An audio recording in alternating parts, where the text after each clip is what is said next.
사랑하는 성도 여러분 만나서 반갑습니다.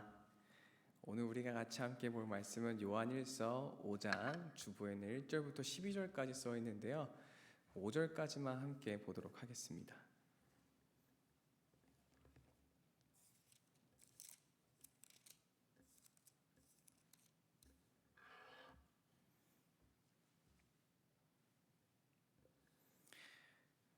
다 찾으신 줄 알고 함께 읽어보도록 하겠습니다. 요한일서 5장 1절부터 5절까지 말씀 시작.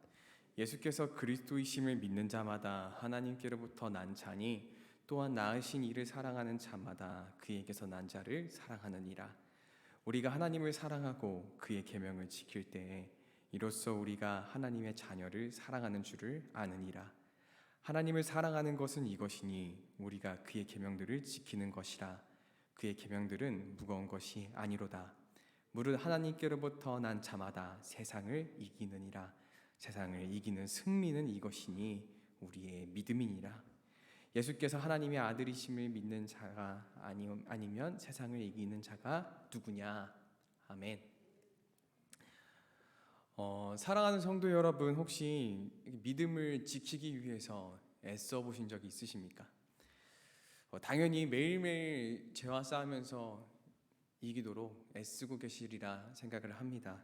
그래서 제가 오늘 성도님들과 함께 나누고 싶은 말씀은 단순히 우리가 하나님을 잘 믿거나 믿지 못하는 문제를 말하고 싶은 것이 아니라 우리의 진리, 우리의 그 복음을 지키기 위해서 애써 보신 적이 있는가 하고 여쭤보고 싶습니다. 저는 대학교 때 한 이슬람 친구하고 같이 수업을 들었던 적이 있습니다. 어쩌다 보니까 제 옆자리에 앉게 되었는데 뭔가 앉기가 어색해서 제가 인사를 했습니다. 근데 인사를 할 때 보통 그냥 이름 얘기하고 너 이름이 뭐야 정도로 얘기하면 되는데 제가 예수 믿은 지 얼마 되지 않아가지고 마음속으로 엄청 고민했습니다. 이슬람인 것 같은데 내가 예수 믿는다고 얘기해야 될까? 말아야 될까? 그래서 결국 얘기했습니다. Hi, my name is 강동구. I believe in Jesus Christ. 이렇게 얘기를 했습니다. 그랬더니 그 친구도 자기 이름을 얘기하고 I believe in Islam 이렇게 얘기를 했습니다. 근데 그때부터 저희 관계가 좀 묘해지기 시작했습니다. 며칠 후부터 그 친구가 갑자기 이슬람 사람들은 이렇게 팔찌 같은 거 하나 하더라고요. 메카 그림이 그려져 있는 그거를 하나 새 거를 갖고 오더니 자기 거보다 더 좋은 거라고 하면서 저한테 이렇게 주려고 하는 겁니다. 그래서 제가 막 필요 없다고 얘기하니까 또 며칠 뒤에는 자기 그 친구들 사진을 보여주면서 우리 같이 그 이슬람 음식 먹는 데 곳이 있는데 거기 가서 같이 먹을래? 넌 아무것도 준비할 필요가 없어. 맛있는 거 우리가 줄게. 같이 가자. 저를 전도하려고 막 노력을 하는 겁니다. 밥도 몇 번 얻어 먹었습니다. 저도 이해 질세라 너도 우리 같이 동아리 가자고, 기독교 동아리 가자고 막 이렇게 얘기하다가 이렇게 관계가 흐지부지 끝났던 기억이 있습니다. 제가 이 얘기를 왜 말씀드리냐면 그때 제가 느꼈던 감정이 있습니다. 마치 제가 복음의 수호자 같은 기분이 되어서 복음을 지켜냈다, 또 복음을 또 전하려고 했다라는 어떤 고향감에 좀 이렇게 사로잡혀 있었습니다. 그래서 그 기분이 너무 들뜨고 좋았던 건지 나중에 선교를 나가서도 이런 걸 하고 싶다라는 생각을 했던 것 같습니다. 그래서 신앙생활을 하다 보니 우리가 지켜야 할 진리, 아주 기초적인 그 복음이 무너지는 것은 제가 만났던 그 이슬람 친구와의 자리가 아니었습니다. 그 복음이 무너지는 곳은 저 먼 곳도 아니었습니다. 복음이 무너지는 곳은 너무 가까운 데 있더라고요. 바로 교회입니다. 지금까지 제가 성문교회를 포함해서 총 3군데 교회를 다녔습니다.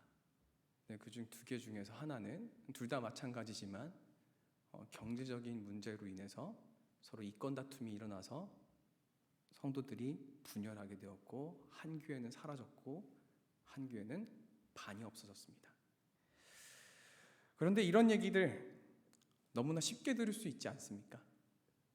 바꿔 말하면 저는 교회 내에서 서로 싸우고 분내고 미워하며 이기적이 되고 편을 가르며 큰 소리를 치는 것이 마치 적응되어지고 납득되어지며 가능한 문화가 되어가고 있다는 것에 큰 두려움을 느낍니다. 누군가 제게 이렇게 말씀했습니다. 성경을 털면 나오는 것은 사랑밖에 없다. 우리가 지켜야 될 그 아주 기초적인 복음은 바로 사랑인데 그 사랑이 사라지는 시대에 살아가는 것 같습니다. 그래서 오늘은 요한일서 말씀을 통해서 과연 우리가 어떤 믿음을 가진 사람들인지, 우리는 어떤 사람들인지, 우리가 지켜야 할 것은 무엇인지 함께 나누려고 합니다. 이 말씀을 우리가 이 저녁에 함께 나눌 때 하나님의 은혜가 우리와 함께 계시기를 주님의 이름으로 축복합니다. 먼저 요한일서의 배경에 대해서 간략하게 얘기해 보려고 합니다. 요한일서뿐만이 아니라 이제 다른 성경들이 쓰여질 당시에는 모두 배경들이 있었습니다. 대개는 교회에 어떤 문제들이 있어서 사도들이 서신서를 썼습니다. 예를 들어 히브리서 같은 경우에는 로마로부터 압제를 이렇게 당했고 또 유대교로 되돌아오라는 그런 유혹들을 성도들이 받고 있었습니다. 갈라디아서에서는 바울이 굉장히 화를 내는 어투로 우리 사이에 다른 복음을 가지고 온 사람이 있다라고 얘기를 합니다. 마찬가지로 요한일서가 써질 당시에도 문제가 있었습니다. 어떤 문제가 있었냐면 어떤 좀 지식인층들이 생각하기를 우리 인간은 굉장히 더럽고 나약한데 어떻게 하나님, 전능하시고 거룩하신 하나님이 인간의 몸속에 들어올 수 있었을까라는 의문을 품었습니다. 영지주의의 시작입니다. 무엇이냐면 육은 아주 더러운 것이고 영은 아주 깨끗한 것이라고 생각했습니다. 아주 극단적으로는 어떻게까지 생각했냐면 예수 그리스도는 사실 인간이 아니라 영이다. 인간의 모습을 한 영혼이다라고까지 생각을 했습니다. 근데 문제는 이렇게 생각한 사람들이 보통의 성도들, 예수 그리스도를 참 하나님이시자 참 사람으로 알고 있는 성도들을 내리깔아 보면서 너희는 틀렸어, 내가 맞아 라고 이렇게 얘기하고 있던 상황이었습니다. 그래서 만약에 요한일서가 이제 바울이 쓴 글이었다면 바울의 특성상 이 영지주의자들의 잘못들을 하나하나 나열하면서 이게 왜 문제가 되는지, 어떤 부분에서 잘못이 됐는지 말씀으로 하나하나 깼을 것 같습니다. 그런데 요한일서는 그렇지 않습니다. 저는 이 부분이 참 그래서 묘하다고 생각합니다. 왜냐하면 요한일서의 저자는 영지주의자들의 주장에 대해서 하나하나 이게 반박하기보다도 그저 문단마다 이제 보시면 사랑하는 자들아, 아이들아 하고 아주 부드러운 어투를 쓰면서 그냥 우리가 서로 사랑하자라고 얘기를 합니다. 이것이 요한 서신의 특징입니다. 실제로 사도 요한이 일화가 하나 있는데 나이가 들어서 설교를 할 수 없게 되자 그의 제자들이 그에게 설교는 하지 마시고 그저 권면만 해주십시오 라고 부탁을 했답니다. 그래서 이제 제자들이 찾아갈 때마다 문제가 생길 때마다 그 권면을 들으려고 했는데 권면이 하나같이 똑같았습니다. 서로 사랑해라, 서로 사랑해라. 제자들이 여기 너무 지쳐서 왜 조금 더 구체적으로 얘기해 주시면 참 감사할 것 같은데 왜 자꾸 사랑하라고 하십니까? 다른 것 좀 얘기해 주세요. 그렇게 얘기하니까 요한이 이렇게 대답했다고 합니다. 이것이 바로 주의 명령이기 때문에, 그리고 우리가 이것만 잘 실천한다면 그것만으로도 충분하다라는 얘기가 내려오고 있습니다. 사랑하는 것, 우리에게 있어서 사랑하는 것만큼 중요하지 않은 것이 없습니다. 그렇다면 왜 이렇게 중요할까요? 우리 5장 1절 말씀 한번 보도록 하겠습니다. 5장 1절 말씀 같이 함께 읽어보도록 하겠습니다. 시작. 예수께서 그리스도이심을 믿는 자마다 하나님께로부터 난 자니 또한 낳으신 이를 사랑하는 자마다 그에게서 난 자를 사랑하느니라. 아멘. 요한일서 1장부터 4장까지 말씀 한번 읽어보시면 같은 내용들이 상당히 반복된다는 것을 알 수 있습니다. 하나님은 빛이시라, 하나님은 사랑이시라, 우리가 서로 사랑하자라는 라는 것들이 반복되어서 나타납니다. 그런데 한 가지 요한이 계속 강조하는 것이 있습니다. 그것은 너희가 어디로부터 난 자인가? 너의 근본은 무엇인가를 굉장히 강조합니다. 오늘 본문도 역시 강조하는 것입니다. 요한은 우리가 예수를 믿을 때 하나님으로부터 난다라고 말하고 있습니다. 거듭난 자라고 하는 것입니다. 우리가 예수를 믿을 때 우리는 새롭게 태어납니다. 그런데 이것은 마치 더러운 것을 조금 깨끗하게 닦아 쓰는 것을 의미하지 않습니다. 어디 망가진 것을 잠깐 본드를 붙여서 새롭게 쓰는 것을 의미하지 않습니다. 예수를 믿을 때 새롭게 된다는 의미는 완전하게 영적으로 새롭게 태어난다는 의미입니다. 마치 아이가 엄마 뱃속에 있었을 때는 보지 못했던 세상을 나왔을 때 보는 것처럼 예수를 믿기 전에는 보지 못했던 것들을 예수를 믿은 후에는, 새롭게 거듭난 후에는 영원한 것들을 보기 시작합니다. 영원한 것들을 사모하기 시작합니다. 사람이 거듭나지 아니하면 하나님 나라를 볼 수 없느니라 하신 주님의 말씀처럼 우리는 이제 그 영원하신 예수 그리스도를 바라보고 우리의 마음은 죄를 사랑하는 것에서 돌이켜서 예수를 사랑하게 됩니다. 이것이 성경에서 얘기하는 중생입니다. 그런데 때로는 우리는 이쯤에서 멈추는 실수를 하는 것 같습니다. 하나님이 날 사랑하시는 것, 그의 아들을 주셔서 내가 그 피로 말미암아 죄 사함을 얻은 것 너무 감사합니다. 그 구원 정말 감사합니다. 근데 여기서 더 멈춰서 나아가지 못합니다. 저자는 1절 후반부에서 이렇게 말합니다. 낳으신 이를 사랑하는 자마다 그에게서 난 자를 사랑하느니라. 이게 우리가 나아가야 될 목표입니다. 예수를 믿어 거듭난 사람들은 그와 똑같은 형제들을 당연히 사랑해야 된다라고 말하고 있습니다. 그렇다면 제가 한번 여쭤보겠습니다. 우리 사랑하는 성도 여러분들은 정말로 나와 똑같이 예수를 믿고 있는 이들을 진심으로 사랑하십니까? 제가 청년 때 다녔던 그 교회는 목사님들끼리 사이가 안 좋았습니다. 정말 특이했어요. 그래서 사이가 안 좋으니까 어떤 일들이 일어나냐면 그 부서 애들끼리도 서로 사이가 안 좋았습니다. 그래서 하루는 저희 청년부 예배가 끝나고 이제 기도 집회도 하고 예배를 잘 이쁘게 마쳤습니다. 저녁에 기도하면서 주님 제 죄를 용서해 주셔서 너무 감사합니다. 하나님 한 주간 제가 이러한 죄를 지었습니다. 주님 저를 사랑해 주셔서 감사합니다. 형제들끼리 막 눈물 콧물 범벅돼가지고 서로 막 은혜롭게 막 박수치면서 예배를 마쳤습니다. 그리고 이제 예배 끝나고 서로 모여 있는데 한 얘기가 나왔습니다. 저희 목사님과 대척점에 서 계셨던 그 목사님 얘기가 나왔습니다. 지금 생각해보면 그 목사님이 뭘 잘못했는지도 모르겠습니다. 아마 잘못해봤자 아주 사소한 것이거나 아니면 아무 잘못도 없는데 우리가 오해한 것인 것 같습니다. 그런데 우리 함께 모여서 그 목사님이 엄청 큰 잘못이라도 한 것 마냥 신랄하게 뒤에서 욕했던 것을 아직도 기억합니다. 아마 성도 여러분들도 이런 경험이 있으실 거라고 생각합니다. 혹시 이런 경험이 있으신가요? 대답하면 안 됩니다. 아까도 똑같았지만 대답하지 마십시오.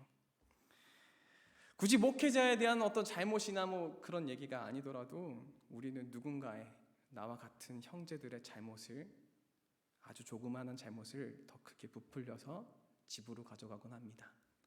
그래서 집에서 그 집사는 어떻다더라, 그 장로는 어떻다더라, 그 권사는 그게 문제라더라 하지 않으셨습니까? 그래서 좀 솔직해지고 싶습니다. 한부모에게서 나온 형제들도 서로 미워하지 않습니까? 그렇다면 우리도 한 공동체지만 서로 인간적인 사람인지라 서로 조금씩은 미워해도 되고, 그렇게 집에서 좀 얘기하는 거는 괜찮지 않습니까? 그게 좀 인간적인 것 아닙니까? 라고 생각할 수 있을 것 같습니다. 그런데 말씀은 다르게 얘기합니다. 형제를 사랑하지 않는 것은 결코 당연한 모습이 아니라고 요한일서 4장 20절 말씀은 꽤 극단적으로 이렇게 얘기합니다. 제가 읽겠습니다. 누구든지 하나님을 사랑하노라 하고 그 형제를 미워하면 이는 거짓말하는 자니. 뒤에서 얘기를 하는 것도, 이기적이게 생각하는 것도 결코 그럴 수 있다거나 우리가 사람이니 괜찮다 할 수 있는 것이 아닌 것 같습니다. 그리고 사실 여기에는 우리가 그렇게 하지 못하는 데는 더 큰 이유가 있습니다. 그것은 우리가 어떤 사람입니까? 이 질문입니다. 우리는 아들을 주시는 그 사랑이신 하나님으로부터 난 자들이라고 얘기하고 있습니다. 이것이 하나님께서 성도님들을 보시면서, 저를 보시면서, 장로님들과 권사님들과 집사님들을 보시면서 생각하시는 우리에 대한 하나님의 정의입니다. 너희는 하나님으로부터 난 자, 사랑이신 하나님으로부터 난 자, 그게 우리의 정의입니다. 우리는 미움에서 난 것도 아니고 시기에서 난 것도 아닙니다. 우리가 예수를 믿기 때문에 우리는 결코 세상으로부터 난 것이 아닙니다. 우리는 사랑을 주시는 하나님, 사랑이신 하나님으로부터 난 자녀들이기 때문에 당연하게 서로 사랑하는 자들이 되어야 됩니다. 며칠 전에 떡과 잔을 나눠 마셨습니다. 예수를 사랑하는 마음에서 그를 사랑하노라, 그를 기념하노라 하면서 떡을 먹고 잔을 마셨습니다. 그런데 그렇게 하면서 형제를 사랑하지 않는다면 정말로 무슨 의미가 있겠습니까? 그 잔은, 그 떡은 나만을 위해서 준비된 것이 결코 아니었습니다. 내가 조금 싫어하는 사람, 내가 미워하는 사람을 위해서도 하나님은 아들을 죽이셨습니다. 그렇게 하나님은 죄인인 우리를 자기 품에서 낳으셨습니다. 저는 이것이 우리가 교회 안에서 회복되어야 되고 지켜야 될 것이라고 생각을 합니다. 싸우고 분열하는 것이 별일 아닌 것처럼 그럴 수도 있는 일이 되지 않게 하려 서로 사랑해야 됩니다. 우리는 주 안에서 모두 형제이기 때문입니다. 그러므로 하나님께로부터 난 형제 자매 여러분, 우리 함께 이 복음을, 이 사랑을 지켜나갔으면 좋겠습니다. 이 사랑을 지키시기 위해 애쓰시는 우리 성도님들 되시기를 주님의 이름으로 축복합니다. 이제 앞에서 지금까지 제가 우리가 지켜야 되는 믿음이 서로 서로 사랑하는 것이라고 얘기했다면 그 사랑을 과연 어떻게 지킬 것인가를 한번 얘기해 보도록 하겠습니다. 먼저 5장 1절부터 2절까지 말씀을 한 번에 읽도록 하겠습니다. 1절, 2절을 연속적으로 읽도록 하겠습니다. 시작. 예수께서 그리스도이심을 믿는 자마다 하나님께로부터 난 자니 또한 낳으신 이를 사랑하는 자마다 그에게서 난 자를 사랑하느니라. 우리가 하나님을 사랑하고 그의 계명들을 지킬 때에 이로써 우리가 하나님의 자녀를 사랑하는 줄을 아느니라. 아멘. 이 정리를 하면 이렇습니다. 예수를 믿어서 거듭난 우리는 하나님을 사랑합니다. 그리고 그렇게 하나님을 사랑하는 사람들은 형제를 사랑해야 하는데 그 형제를 사랑하는 것에 대한 증명이 무엇이냐? 바로 하나님의 계명에 순종하는 것입니다. 예수님께서는 요한복음 14장 15절에서 이렇게 말씀하셨습니다. 너희가 나를 사랑하면 나의 계명을 지키리라. 이 계명이 무엇입니까? 요한일서 2장 7절 말씀에 보면은 옛 계명과 새 계명에 대해서 다룹니다. 옛 계명은 신명기 19장 말씀에 나오는 내 이웃을 내 몸과 같이 사랑하라. 그리고 새 계명은 예수께서 우리에게 주신 요한복음 13장 34절 말씀입니다. 새 계명을 너희에게 주노니 서로 사랑하라. 근데 이 요한복음 1서 2장 말씀에 보면은 꽤 재밌는 표현이 나옵니다. 뭐라고 얘기하냐면 이 옛 계명은 원래 너희가 가지고 있던 거라고 얘기하면서 내가 새로운 계명을 쓰는 것이 아니라고 얘기합니다. 그리고 너희에게 쓰는 것은 이제 그 새 계명이 참된 것이 되기 때문에 새 계명을 너희에게 다시 쓴다라고 얘기하고 있습니다. 쉽게 말하면 서로 사랑하라는 계명은 구약 시대에도 있었습니다. 그러나 이제 예수 그리스도 때문에 서로 사랑하는 계명은 돌에 쓰여지는 것이 아니라 어디에 쓰여지게 되었습니까? 우리 마음속에 쓰여지게 되었습니다. 이제 성령님께서는 서로 사랑하라는 이 계명을 통해서 우리를 함께 역사하시고 서로 사랑하게 하십니다. 그런데 이쯤에서 한번 여쭤봐야 될 것 같습니다. 앞서서 저는 우리가 하나님께로부터 난 자들이지만 서로 사랑하기가 굉장히 어렵다라고도 얘기했습니다. 말씀은 서로 사랑하라고, 이게 계명이라고 얘기하지만 현실적으로 정말로 어렵습니다. 그렇다면 우리의 그 믿음, 서로 사랑하는 믿음과 실제로 우리가 사랑하는 것, 그 사이에 있는 괴리감을 어떻게 해결할 수 있을까요? 저는 여기서 참 감사한 것이 있었습니다. 이 말씀을 보면서 요한이 너희가 서로 사랑하게 될 것이라고 얘기하지 않는 게 정말로 감사했습니다. 왜냐하면 제가 제 자신을 봐도 예수를 믿는다고 하면서도 형제를 사랑하는 모습을 찾아볼 수가 없기 때문입니다. 요한은 우리가 예수를 믿을 때 자동으로 사랑하게 될 거야 라고 얘기하는 것이 아니라 계명을 지키는 것, 말씀 앞에 순종하는 것을 통해서 형제 사랑을 증명할 수 있다라고 얘기합니다. 그러므로 형제 사랑하라는 말씀을 지킬 수 있는 유일한 길은 순종밖에 없습니다.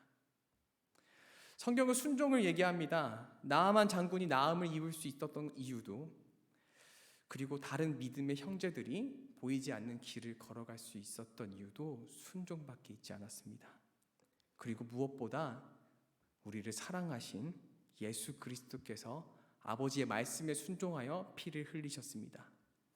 그래서 요한일서 2장 6절 말씀이 이렇게 얘기합니다. 그의 안에 산다고 하는 자는 그가 행하는 대로 자기도 행할지니라. 저도 청년 때 굉장히 싫어했던 사람이 있습니다. 사실 정확히 얘기하면 저를 굉장히 싫어했습니다. 근데 제가 저를 싫어하는 사람을 굳이 좋아해야 할 이유가 없지 않습니까? 그러다 보니까 서로 미워하게 되었습니다. 솔직하게 꼴도 보기 싫었고 그 친구가 교회에 나오지 않았으면 하는 마음이 굉장히 컸습니다. 그래서 저는 저하고 마음에 맞는 사람들을 많이 만들어서 그 친구에 대해서 나쁘게 얘기했던 적이 많았습니다. 부끄러운 고백이죠. 그 친구를 사랑하는 것이 굉장히 무겁게 느껴졌습니다. 하기 싫었습니다. 맨날 사랑하라고 교회에서 가르치는데 솔직히 되지도 않는 거 좀 지겹다라는 생각도 했던 것 같습니다. 사랑하는 성도 여러분, 사랑하라는 말씀 참 많이 들으셨죠? 그런데 언제 들어도 부족하지 않습니다. 요한이 자기 제자들에게 계속 서로 사랑하라고 했던 것처럼 이것만 지키면은 다른 문제가 없기 때문입니다. 무엇보다 순종해야 되는 가장 중요한 이유는 우리가 순종하기 시작할 때 하나님이 역사하시기 때문입니다. 하나님이 그럼 어떻게 역사하실까요? 저는 제 친구를 과연 사랑할 수 있게 되었을까요? 이제 그 하나님의 역사에 대해서 생각해 보려고 합니다. 처음에는 제가 우리가 지켜야 하는 것, 그리고 형제를 사랑해야 되는 것이 우리가 지켜야 하는 것이라고 말씀드렸습니다. 두 번째로는 우리가 그것을 순종해야 된다라고 말씀드렸습니다. 그렇다면 그 순종을 할 때 우리 사이에서 어떤 일이 일어나는지 5장 3절 말씀을 통해서 알아가 보도록 하겠습니다. 5장 3절 말씀입니다. 하나님을 사랑하는 것은 이것이니 우리가 그의 계명을 지키는 것이라 그의 계명들은 무거운 것이 아니로다. 사랑하는 말씀, 순종하는 것 무겁지 않으십니까? 저는 그 형제를 생각하면 아직도 굉장히 무거웠던 마음을 떠올리곤 합니다. 너무 어렵습니다. 이 말씀은 이 사랑하라는 계명은 절대로 가벼운 것이 아닙니다. 그런데 저자는 이 계명이 전혀 무겁지 않은 것이라고 얘기합니다. 오히려 사랑하는 것이 마치 어쩌면 기쁠 수도 있고 무언가 더 즐거울 것 같은 느낌을 가져다 주는 것 같습니다. 동의하기가 힘들지 않습니까? 무슨 근거에서 이 저자가 이렇게 얘기하고 있을까요? 사랑하라는 계명을 지키는 것이 왜 무거운 것이 아니라고 얘기할까요? 3절 말씀에 보시면 하나님을 사랑하는 것은 계명을 지키는 것이라고 얘기합니다. 그 반대로 한번 생각해 보겠습니다. 하나님을 사랑하지 않는 것은 그럼 무엇일까요? 요한일서 2장 15절 말씀은 이렇게 얘기합니다. 이 세상이나 세상에 있는 것들을 사랑하지 말라. 누구든지 세상을 사랑하면 아버지의 사랑이 그 안에 있지 아니하니. 이 세상의 것들은 15절 밑에서 16절에서 나옵니다. 육신, 안목의 정욕과 이생의 자랑 같은 것들, 곧 하나님께서 주신 계명을 순종하는 데 있어서 그 계명을 무겁게 만드는 모든 것들은 세상으로부터 나온 것입니다. 나의 이기심이나 자존심, 욕심이나 질투 같은 형제 사랑하기를 어렵고 힘들게 만드는 것들입니다. 그렇지 않습니까? 사실 우리가 서로 사랑하기 어려운 데는 다른 이유가 있지 않습니다. 두려움이 앞서고 자존심이 앞서기 때문에, 그 사랑해야 된다는 마음보다 내 감정이 더 앞서기 때문에 사랑하는 것이 어려운 것입니다. 저도 똑같은 경험을 가지고 있습니다. 제가 그 청년 형제에게 다가가서 억지로 순종하면서 사랑하는 것이 굉장히 어렵고 힘들었습니다. 근데 교회에서 계속 목사님들이 사랑하라고 얘기하니까 그래, 내가 순종 한번 해봐야지 하고 정말 싫은 마음을 가지고 억지로 사랑하려고 노력했던 것이 기억이 납니다. 근데 그때 제가 이 말씀에 순종하기 시작했을 때 제 안에서 어떤 일이 일어났습니다. 그 일은 이 친구를 바라보면서 그래, 내가 맞았고 너가 잘못됐어, 나는 옳아라고 생각이 드는 것이 아니라 제가 감히 인지하지도 못하고 있던 생각들이 튀어나오기 시작했습니다. 그 친구에 대한 끝없는 미움, 그리고 나의 자만함, 교만함, 이기심 같은 것들이 하나 둘씩 튀어나오기 시작했습니다. 사랑하라고 하신 말씀을 순종하는데 굉장히 무겁게 만드는 세상의 것들이 내 안에서 드러나기 시작했습니다. 그러자 저는 정말로 곧 예수께 무릎을 꿇고 나아갈 수밖에 없었습니다. 그 순간 하나님은 제가 이 말씀을 순종하기 어렵게 만드는 모든 것들을 하나하나 치우시기 시작하셨습니다. 그리고 오직 나를 사랑하사 자기를 버리신 예수만 바라보게 하셨습니다. 4절 말씀을 함께 보도록 하겠습니다. 무릇 하나님께로부터 난 자마다 세상을 이기느니라. 세상을 이기는 승리는 이것이니 우리의 믿음이니라. 말씀이 무엇이라고 말합니까? 앞서서 말씀드렸습니다. 우리는 누구로부터 났다라고 얘기합니까? 무릇 하나님께로부터 난 자마다 세상을 이긴다라고 얘기합니다. 4절 말씀에서도 똑같이 또 강조하고 있습니다. 더 이상 세상으로부터 난 것이 아니기 때문에 세상의 것들을 바라보지 않게 되는 것입니다. 영적으로 영원히 완전히 새롭게 태어난 것이기 때문에 영원한 가치, 영원한 하나님만을 바라보게 됩니다. 그 말씀에 순종할 때 나의 어떠함이나 나의 이기심이나 질투는 따위는 이제 더 이상 신경 쓰지 않게 됩니다. 눈앞에 계신 오직 사랑이신 한 분 하나님만이 계시기 때문에 우리는 그 세상에서 이겨내서 사랑할 수 있게 됩니다. 이것이 계명을 지키는 것이 결코 무거운 것이 아니라고 하는 요한일서에서 그렇게 말한 이유입니다. 예수를 믿음으로 우리가 사랑하라는 계명을 순종할 때에 하나님께서 역사하시는 일이 바로 이것입니다. 그러므로 5장 5절에서는 이렇게 얘기합니다. 예수께서 하나님의 아들이심을 믿는 자가 아니면 세상을 이기는 자가 누구냐? 세상 사람들은 그럴 수 있다라고 생각합니다. 조금 싸울 수도 있고 소리 지를 수도 있고 이기적일 수도 있고 편을 가르고 뒤에서 얘기할 수도 있고 그럼 괜찮다라고 얘기합니다. 아닙니다. 우리가 예수를 믿는 순간 우리는 다른 피조물이 되어서 하나님은 이미 우리가 세상을 이기게 하셨습니다.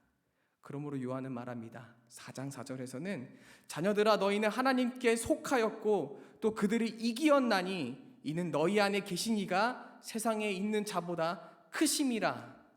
이것이 세상을 이기는 승리입니다.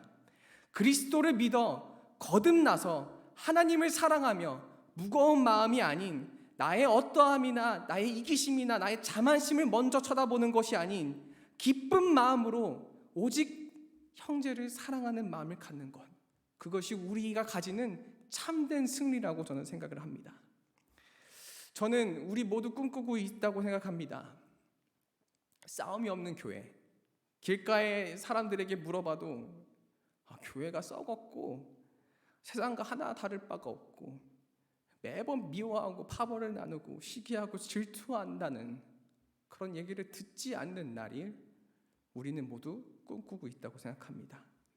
교회를 말하면 사랑이 넘쳐나서 상처받는 사람들이 회복되어지고 가는 곳마다 예수 향기가 나는 그런 곳이 되기를 우리는 모두 꿈꾸고 있습니다.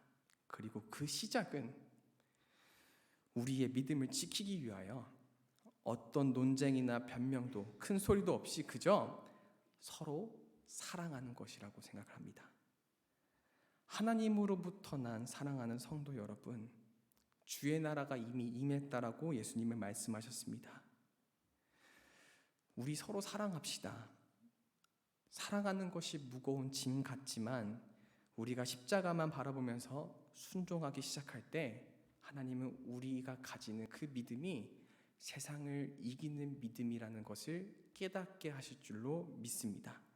그렇게 서로 사랑하시는 성도님들 되시길 주님의 이름으로 축복합니다. 찬송가 찬양하겠습니다. 357장 찬양하도록 하겠습니다.